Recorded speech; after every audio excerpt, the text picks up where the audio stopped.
છોટાઉદેપુરની SN college ખાતે ધારાસભ્ય રાજેન્દ્રસિંહ રાઠવાની પ્રેરક ઉપસ્થિતિમાં વડાપ્રધાન નરેન્દ્ર મોદીના વર્ચ્યુઅલી માધ્યમથી આવાસોનું લોકાર્પણ કરાયું। છોટાઉદેપુર એસએન કોલેજ ખાતે ધારાસભ્ય રાજેન્દ્રસિંહ રાઠવાની પ્રેરક ઉપસ્થિતિમાં વડાપ્રધાન નરેન્દ્ર મોદીના વરદ હસ્તે છોટાઉદેપુર વિધાનસભા મત વિસ્તારના 2103 આવાસોનું વર્ચ્યુઅલી માધ્યમથી લોકાર્પણ કરવાનો કાર્યક્રમ યોજાયો। કેન્દ્ર તથા રાજ્ય સરકારની અમલીકૃત પ્રધાનમંત્રી આવાસ યોજના, ગ્રામીણ પ્રધાનમંત્રી આવાસ યોજના, શહેરી હળપતિ આવાસ યોજના, ડોક્ટર આંબેડકર આવાસ યોજના, પંડિત દીનદયાળ ઉપાધ્યાય આવાસ યોજનાના સમગ્ર રાજ્યમાં 33 જિલ્લાઓના 2933 કરોડ 1,31,454 આવાસોના લોકાર્પણ તથા ખાતમુહૂર્તનો મુખ્ય કાર્યક્રમ બનાસકાંઠા જિલ્લાના ડીસા ખાતેથી યોજાયો હતો।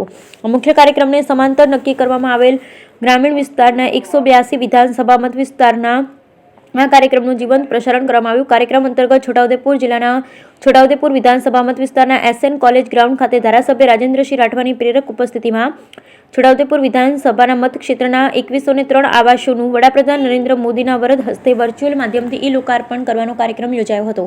છોટાઉદેપુર જિલ્લામાં વર્ષ 2016-17 થી વર્ષ 2022-23 સુધીમાં કુલ 46,043 આવાસોના લક્ષ્યાંક 46,043 આવાસોના લક્ષ્યાંક ફાળવવામાં આવ્યા હતા, જેમાં કુલ 46,043 કુલ આવાસોને મંજૂર કરવામાં આવ્યા હતા, જે પૈકી કુલ 42,270 આવાસનું બાંધકામ પૂર્ણ થતાં આજરોજ યોજાયેલ કાર્યક્રમમાં છોટાઉદેપુર જિલ્લાની 3 વિધાનસભામાં કુલ 10,204 આવાસોનું દેશના વડાપ્રધાન નરેન્દ્ર મોદીના હસ્તે વર્ચ્યુઅલ માધ્યમથી લોકાર્પણ કાર્યક્રમ યોજવામાં આવ્યો, જે અંતર્ગત છોટાઉદેપુર એસએન કોલેજ ગ્રાઉન્ડ ખાતે યોજાયેલ છોટાઉદેપુર 137 વિધાનસભા મત વિસ્તારના કાર્યક્રમમાં 2103 વિવિધ યોજનાના આવાસોના લાભાર્થીઓને આવાસોની ચાવીઓ મહાનુભાવોના હસ્તે આપવામાં આવી। કાર્યક્રમની શરૂઆત છોટાઉદેપુર તાલુકા વિવિધ શાળાના બાળકો દ્વારા સાંસ્કૃતિક કાર્યક્રમ રજૂ કરવામાં આવ્યા।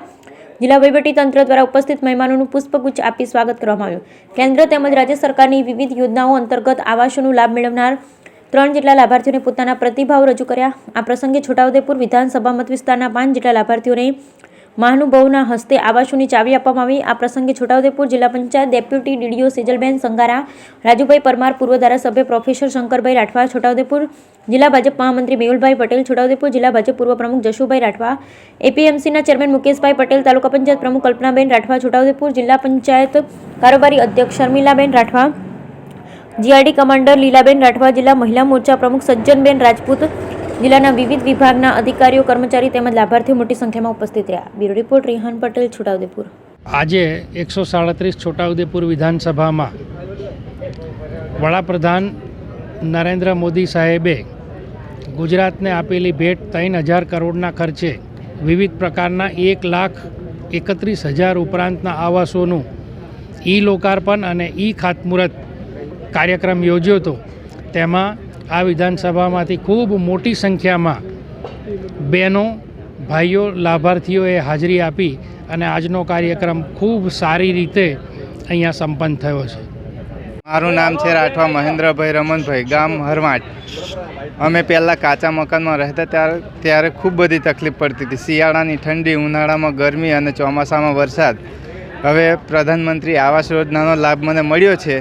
એમાં પહેલો હપ્તો 30,000નો, બીજો હપ્તો મને 80,000નો અને છેલ્લો હપ્તો 10,000નો મળ્યો છે।